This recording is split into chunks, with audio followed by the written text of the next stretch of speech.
कहानी की शुरुआत में हमें जेसन नाम के एक आदमी को दिखाया जाता है जो कि एक कॉन्ट्रैक्ट किलर था, जहां पर आज भी उसे एक आदमी को मारने के लिए कॉन्ट्रैक्ट मिला था और वो आदमी एक काफी बड़ा टॉय कंपनी का मालिक था। अब जेसन वहां पहुंचने के बाद उस आदमी को देखने लगता है जहां पर वो आदमी एक डॉल को बना रहे थे। उसके बाद वो मास्क लगाकर उस आदमी को मारने के लिए बिल्डिंग के अंदर जाने लगता है, मगर तभी वहां पर कुछ गार्ड्स आकर उसे रोकने की कोशिश करते हैं, जिसे देखते ही जेसन उन सभी को एक एक करके मार देता है और वहां से बिल्डिंग के अंदर चला जाता है और वो सीधा सिक्योरिटी रूम में जाकर वहां के सभी कैमरा को ऑफ कर देता है। इसके बाद वो अपने चेहरे से मास्क उतारकर उस कंपनी के मालिक के पास पहुंच जाता है, जिसे देखकर वो आदमी काफी डर जाते हैं, मगर तभी जेसन अपने गन निकालकर उसे शूट करके वहीं पर मार देता है। उसके बाद वो एक डॉल को उठाकर देखने लगता है जो अभी अभी उस आदमी ने तैयार किया था और तभी उसे वहाँ पर एक टूटी हुई तस्वीर भी मिलती है जहाँ पर उस तस्वीर के नीचे कुछ लिखा हुआ था, लेकिन जेसन उस पर ज्यादा ध्यान नहीं देता और वो उसी डॉल को लेकर वहाँ से निकल जाता है। अब काम पूरा होने के बाद वो अपने बॉस को मैसेज करके बताता है, लेकिन जैसे ही वो एयरपोर्ट पर आते हैं तो वो देखता है कि जिस आदमी को उसने मारा था उसकी खबर सभी न्यूज चैनल्स पर फैल चुकी थी। इसी दौरान जेसन की नजर एक लड़की के खिलौने पर पड़ती है जो कि दिखने में बिल्कुल वैसा ही था जो उसने उस आदमी के घर पर देखा था, जिसे देखकर वो काफी हैरान हो जाता है, लेकिन फिर वो इस पर ज्यादा ध्यान नहीं देता और वो सीधा अपने घर चला जाता है। उसके बाद वो अपने रूम में वो डॉल को रख देता है जो उसने उस आदमी के घर से लाया था। दरअसल जेसन किसी को भी मर्डर करता था तो उसकी कोई ना कोई चीज उठाकर अपने घर में ले आता था ताकि वो उन चीजों को अपने घर में निशानी के रूप में रख सके। अब जेसन काफी ज्यादा थक चुका था, इसलिए वो आराम करने के लिए अपने सोफे पर ही सो जाता है, लेकिन कुछ देर के बाद उसके घर की डोर बेल बजती है, जिसे सुनते ही वो जल्दी से उठकर गेट के बाहर लगे कैमरे पर चेक करता है, जहां पर उसकी रिसेप्शनिस्ट होती है जो कि एक बॉक्स लेकर वहां पर खड़े होते हैं। लेकिन जेसन दरवाजा नहीं खोलता, इसलिए वो लड़का उस बॉक्स को उसके दरवाजे पर ही रखकर वहां से चली जाते हैं और वो जाने के बाद जेसन उस बॉक्स को घर के अंदर ले आता है। लेकिन बॉक्स खोलने से पहले जेसन काफी डर रहा था क्योंकि उसे पता नहीं था कि आखिर इस बॉक्स के अंदर क्या है, लेकिन फिर भी वो हिम्मत करके उस बॉक्स को खोलकर देखता है तो वहाँ पर उसे एक नोट लिखा हुआ दिखाई देता है और उसके साथ एक सिग्नेचर भी था जो ठीक वैसा ही था जैसा कि उस आदमी की माँ की फोटो पर था। उसके बाद वो जैसे ही उस बॉक्स को खोलकर अंदर देखता है तो वहाँ पर काफी सारे टॉय आर्मी थे और उनके पास अपनी कुछ बंदूकें और हेलीकॉप्टर्स भी थे।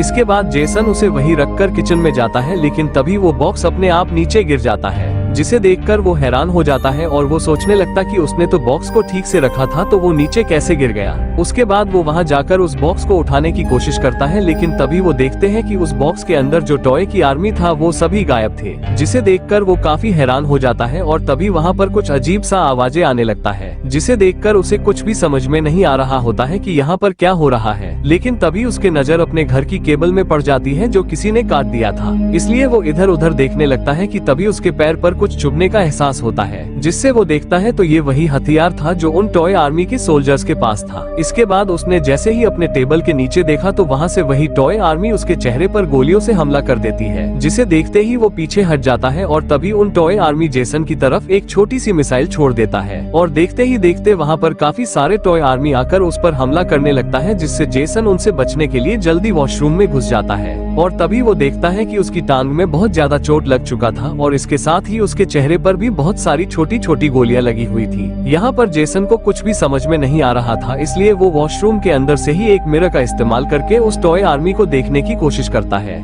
जहाँ पर वो देखता है कि वो टॉय आर्मी उसके घर में अंधेरा करने के लिए उसकी सभी लाइटों को डिस्ट्रॉय कर रही थी। लेकिन तभी वहाँ पर एक सोल्जर ने जेसन के मिरर को देख लेता है, इसलिए वो उस पर हमला करके उस मिरर को भी तोड़ देता है। अब वो हिम्मत करके वहाँ से बाहर निकल जाता है और अपनी गन लेकर उन पर गोलियां चलाने लगता है, जिससे बचने के लिए वो सभी सोल्जर जल्दी से सोफे के नीचे छुप जाते हैं और जेसन भी जल्दी से भागकर अपने कैबिन से एक बड़ी सी गन निकालकर उन सोल्जर्स पर लगातार गोलियां चलाने लगता है और उस सोफे को भी गोलियों से छलनी कर देता है। जिसके बाद वो सोफे को पलट के देखता है तो वहाँ पर बहुत सारे सोल्जर्स मारे जा चुके थे और जो सोल्जर्स जिंदा बचे थे वो अपने साथियों की मदद कर रहे थे। ये सब देखकर जेसन को अपनी आंखों पर यकीन ही नहीं होता, इसलिए वो कुछ सोल्जर्स को अपने पैरों से कुचल कर मार देता है। लेकिन वहाँ पर जितने भी सोल्जर बचे हुए थे उन सभी सोल्जर मिलकर फिर से जेसन पर हमला करने लगता है, मगर उनकी गोलियों से जेसन को कुछ खास असर नहीं होता, इसलिए वो उनको भी मार देता है। अब जेसन को लगता है कि सभी सोल्जर्स मर चुके हैं, लेकिन तभी वो देखता है कि टॉय आर्मी के 3 हेलीकॉप्टर उसकी तरफ बढ़ रहे थे, जिसे देखकर वो काफी हैरान हो जाता है और वो सोल्जर उसके ऊपर अपनी छोटी छोटी मिसाइल से हमला कर देते हैं। इसलिए जेसन उनसे बचने के लिए वॉशरूम में चला जाता है। अब जेसन भी उनके हमलों से पूरी तरह जख्मी हो चुका था और उसे काफी सारे चोट भी लगे हुए थे, इसलिए वो अपने जख्मों को अच्छे से साफ करने लगता है। लेकिन तभी वहाँ पर एक हेलीकॉप्टर अंदर आकर जेसन पर हमला कर देता है, जिसे देखते ही जेसन अपने हाथ में हुई कपड़ों से उसे हेलीकॉप्टर को पकड़कर टॉयलेट सीट में डाल देता है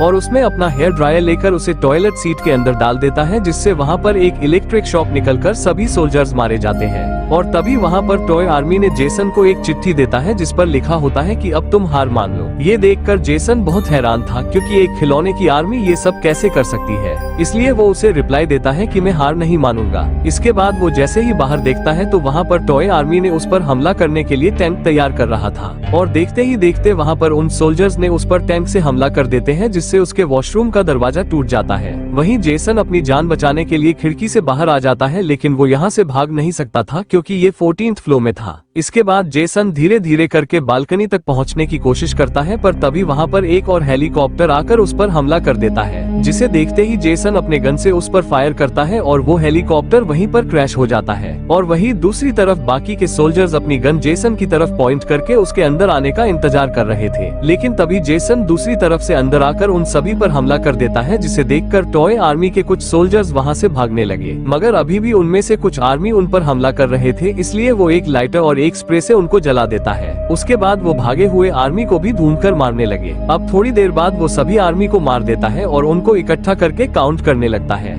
और काउंट करने के बाद उसे यकीन हो जाता है कि जितने भी आर्मी थे उसने सभी को मार दिया था। उसके बाद वो जैसे ही वो बॉक्स को देखता है तो वहाँ पर उसे एक लेटर मिलता है, जिसे मिलते ही वो उसे देखता है तो वहाँ पर बोनस सरप्राइज लिखा था, मगर वो उस पर ज्यादा ध्यान नहीं देता और वो रिलैक्स होने के लिए पूल में चला जाता है। लेकिन तभी पूल में उसके हाथ की नस कट जाती है, इसलिए वो बाहर आकर देखता है तो उसके हाथ में से बहुत सारा खून निकल रहा था, इसलिए वो खुद ही अपने कटे हुए हाथ को सिलने लगता है। यहाँ पर जेसन बहुत ज्यादा परेशान हो चुका था, इसलिए अब वो अपना घर छोड़कर जाने लगता है। लेकिन जैसे वो लिफ्ट से नीचे जा रहा था तो तभी लिफ्ट में शॉर्ट सर्किट हो जाता है, जिस वजह से लिफ्ट बीच में ही रुक जाती है और वहाँ पूरी तरह से अंधेरा भी हो चुका था। इसलिए जेसन अपने फोन की फ्लैशलाइट ऑन करके देखता है तो तभी उसकी नजर एक कमांडो पर पड़ती है, जो कि अभी भी जिंदा था। लेकिन इससे पहले कि जेसन उसे पकड़ पाता वो वहाँ से भाग जाता। उसके बाद जेसन भी उस लिफ्ट की सीलिंग को खोलकर पास वाली लिफ्ट में चला जाता है, लेकिन तभी वो लिफ्ट नीचे गिर जाता है, जिस वजह से उसे काफी ज्यादा चोट भी लग चुका था। अब वो ठीक से चल भी नहीं पा रहा था। इसी दौरान वो कमांडो भी वहाँ पर आकर जेसन के सीने पर चाकू से हमला करने लगता है, लेकिन उसके चाकू से जेसन को कुछ खास चोट नहीं आती, इसलिए वो उस कमांडो को नीचे गिरा देता है।